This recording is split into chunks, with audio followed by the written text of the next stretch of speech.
The FAL or FAL is a high damage assault rifle available in BattleBit Remastered after reaching rank 140. With a base damage of 40 per round, it's most often compared to the two other high damage assault rifles, the AK-15 and the SCAR-H. Due to the naturally high recoil of this weapon, it's often used for close to medium range engagements instead of the typical medium to long ranges that you might expect. And that's for one very important reason. Today I'm going to be showing you the strengths and weaknesses of the FAL, comparing it to similar weapons, and letting you guys know what loadouts I like to run with.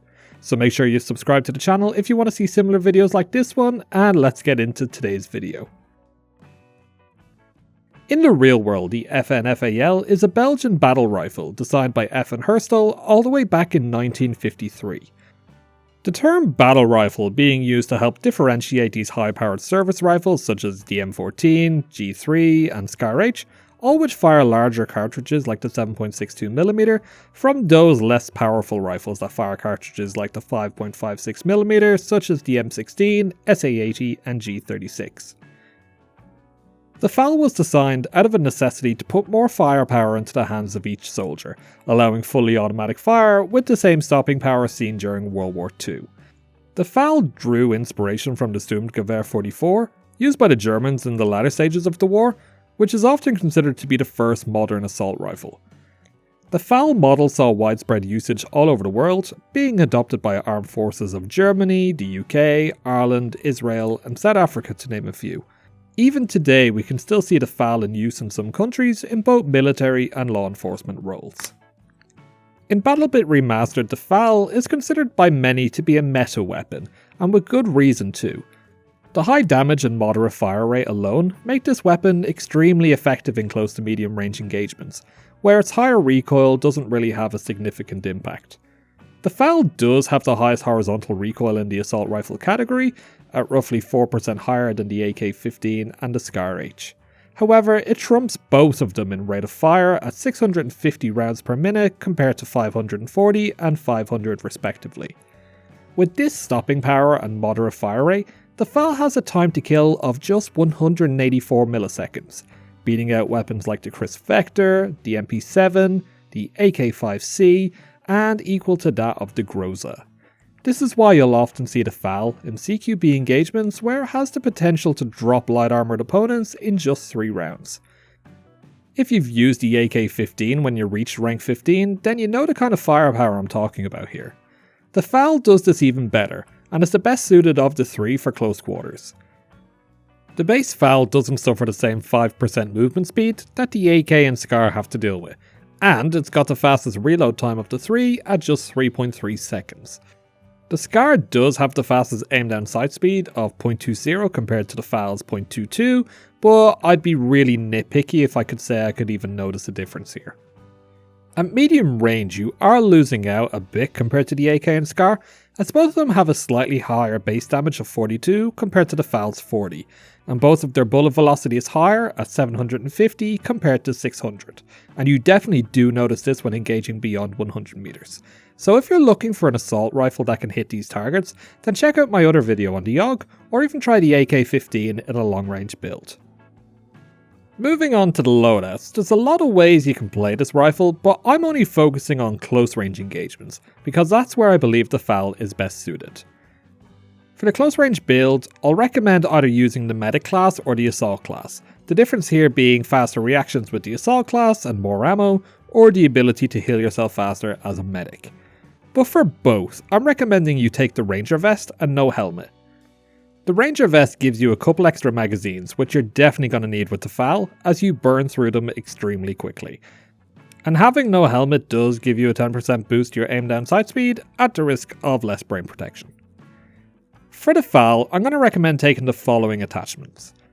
You can use your preferred close range optic, for me that's the red dot sight, but you can use any of them that you prefer. I choose the red dot sight as it's got a good clear FOV, so you know what's going on in your peripheral vision, and it's unlocked early on too. Same deal with the side rail here, you can use whatever you're used to. I prefer to leave this blank as the lasers do increase your draw speed slightly and can give away your position, especially on night maps. For the barrel, because we're focusing on damage output over accuracy, I'm going to suggest taking the long barrel for a slightly higher base damage of 42. You could also try the tactical barrel in the meantime until you've unlocked the long barrel. This is a bit more accurate than the default one. For the underbarrel, I'm going to be choosing an old favourite, and that's the B25 URK. This takes 0.3 seconds off your reload time and gives you slightly better accuracy. Just do be aware that it's going to slow down your movement speed by 2%. It's worth noting all underbarrel attachments for the FAL will slow you down by either 1 or 2%, so if that bothers you, I recommend don't taking one at all. For the magazine, we're going to go with the Quick A magazine, and when you combine this with the B25 URK, you're taking your reload time down from 3.3 seconds all the way to 2.4 seconds. This will be even quicker with the Assault class when you take in that faster reload time. The reasons why I'm not taking the extended magazine is because it's going to slow down your reactions and it heavily penalises your movement speed, so for this it's just not worth the extra 12 rounds in my opinion. I also like to follow up the FAL with a good close range secondary like the Glock 18. Remember, switching to your sidearm is always faster than reloading, except in BattleBit Remastered, so only use it when your FAL runs completely dry or you're playing the Assault class. The rest of the loadout I'm going to leave up to you, but me, I take C4 and primary frag grenades for some versatility. If you're super aggressive, you could even try flashbangs or impact grenades. All wrapped up, the FAL currently sits well in the meta of BattleBit Remastered. Try to limit your engagements to say within about 30 meters and you'll do pretty good. It packs a mean punch and you can easily chew through 3 or more opponents per magazine with some well placed shots. You are limiting yourself at medium range by needing to burst fire more, so don't be surprised when you're getting outgunned by the P90 or M4A1 in these situations. Holding down mouse 1 and compensating can land you a lucky headshot here or there, but I wouldn't depend on it to keep you alive. Anyway guys, I hope you've all had a nice week. Sorry for not uploading in the middle of this week. All I'll say is Baldur's Gate 3 man. I put a good 40 hours into that in the last week and I think I need to check myself into rehab to get off of it. Starfield's coming out soon too, so it's been a good few weeks for gaming. But rest assured, I've got some good BattleBit content in the works too, so subscribe if you'd like to see that. I'll also be checking out some of the weapons I've reviewed in the past to see if this new update coming out has made any significant changes. Some notable weapons that I'm seeing are the Ultimax. That seems to be getting a big buff, so I'll definitely be trying that out. I haven't really played with it much at all. The FAMAS is getting a bit of a damage increase, taking it from a 5-shot kill just to a 4-shot kill, so we'll see what impact that makes. There's a few other gun changes in there, most notably the UMP45 and the PP2000. Maybe they're going to be a bit better now, but yeah, we'll just have to see it out when it comes out. Anyway guys, that's all for today. Remember to watch your house, and I'll see you all next time. Take care.